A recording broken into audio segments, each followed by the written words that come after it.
नर्मदे हर। आज इस पद परिक्रमा में मैया की ये जो अमृत परिक्रमा है, उस पद परिक्रमा में जब मैं आप सबके बीच चल रहा हूं, आप सबसे मिल रहा हूं, मुझे एक बात जरूर लगी कि इस पूरी पद परिक्रमा में अगर हमने मैया के क्षेत्रों में रहने वाले जो जनजातियां हैं, अगर उन जनजातियों के गौरव को और उन्होंने जो आध्यात्मिक गौरव इस राष्ट्र को दिया था, अगर उस गौरव के ऊपर हम चिंतन नहीं कर पाए तो मैया की पद परिक्रमा में कहीं कुछ लगेगा कि कुछ छूट गया। दो बड़ी महत्वपूर्ण बातें। एक तो हमको जाननी होगी कि मैया का लगभग 1/3 से ज्यादा का क्षेत्र कहीं पर जनजातियों के बीच है। दूसरी बड़ी महत्वपूर्ण घटना हमको जाननी होगी कि मैया का निश्चय, उस पर्वत का निर्णय जिसने मैया को प्रकट होने के लिए स्वीकारा था, यह केवल उस पर्वत का निर्णय नहीं था, ये मैकल की शिलाओं का निर्णय नहीं था, यह निर्णय वहां बैठी हुई समस्त जातियों का भी निर्णय था कि इस पवित्र, इस दिव्य, इस महत्वपूर्ण नदी का संस्पर्श हमारे क्षेत्रों से होना चाहिए। बड़ी महत्वपूर्ण घटना है। और जो अक्सर लोगों के, जब लोग परिक्रमा करते हैं तो विषय छूट जाता है। जनरली कहा यह जाता है कि शूलपाणेश्वर के जंगल बड़े कठिन हैं। कहीं पर कहा जाता है कि मंडला से लेकर डिंडौरी की और डिंडौरी से लेकर कहीं अमरकंटक तक की जो आने और जाने की परिक्रमा है, कठिन है। मेरे को देखने में यह आता है कि यह परिक्रमा का वो मार्ग है जहां भारत का समस्त आध्यात्म अपने चरणों से भारत के भविष्य को लिखता रहा।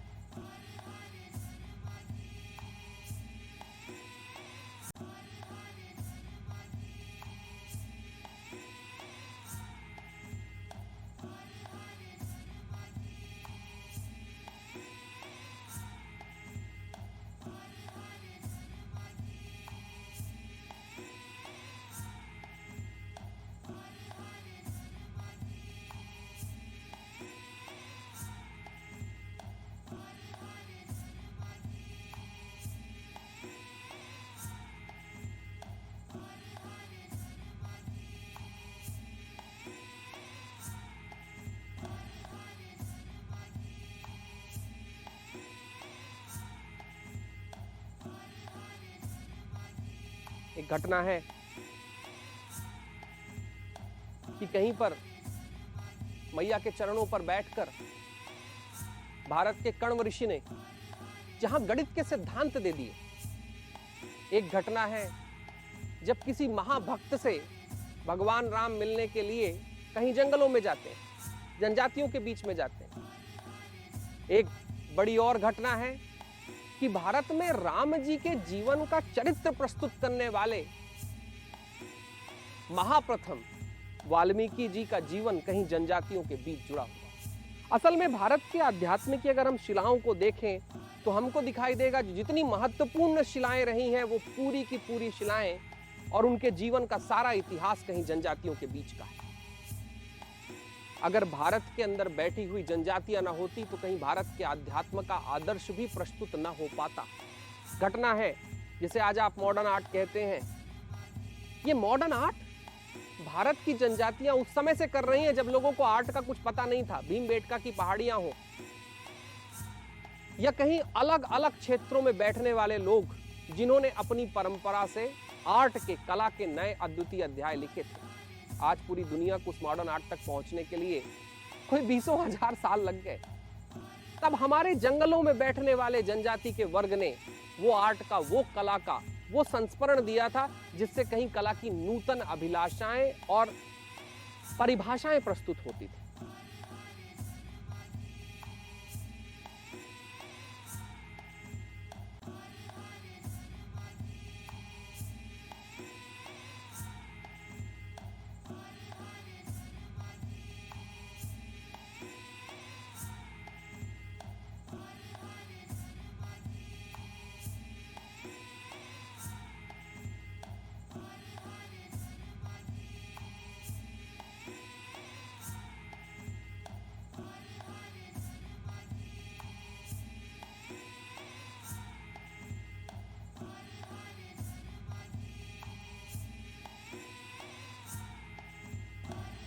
महत्वपूर्ण घटना है कि भारत की ये जनजातियां ही थी जिन्होंने भारत के स्वातंत्र संग्राम में अपना बड़ा महत्वपूर्ण हाथ दिया था। ये वो क्रांतिकारी लोग थे जिन्होंने भारत की स्वतंत्रता के लिए अपना बलिदान दिया था। और वो बलिदान कब से चल रहा है? अगर हम दक्षिण की कथाओं को सुने तो वो बलिदान चल रहा है जब पहले पहले कहीं पर डच संघर्षवादी यहां पर आए थे। कहीं पर घटनाएं हैं, चाहे वो मंडला का क्षेत्र रहा हो, चाहे वो जबलपुर का क्षेत्र रहा हो, भारत के अंदर बैठी हुई जितनी जनजातियां हैं, अगर हम उनका इतिहास देखें तो उसके इतिहास में कहीं भारत की स्वतंत्रता का मूल्य है, हमारे आज के आधार का मूल्य है।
एक बार घटना ऐसी होती थी कि महर्षि कर्ण जब कहीं पर बैठकर मंडला और डिंडौरी के जंगलों में मैया के पास जब कहीं 1000 कुंडियों का यज्ञ कर रहे होते हैं और उस यज्ञ में जब कहीं घी की धारा बंद हो जाती है, जब घी कहीं पर खत्म हो जाता है जो राजाओं के द्वारा दिया गया था, तब ये जनजातियां ही थी जिन जनजातियों ने आकर महर्षि कर्ण को घी का दान दिया था कि आपका यज्ञ, आपका हवन चल जाए।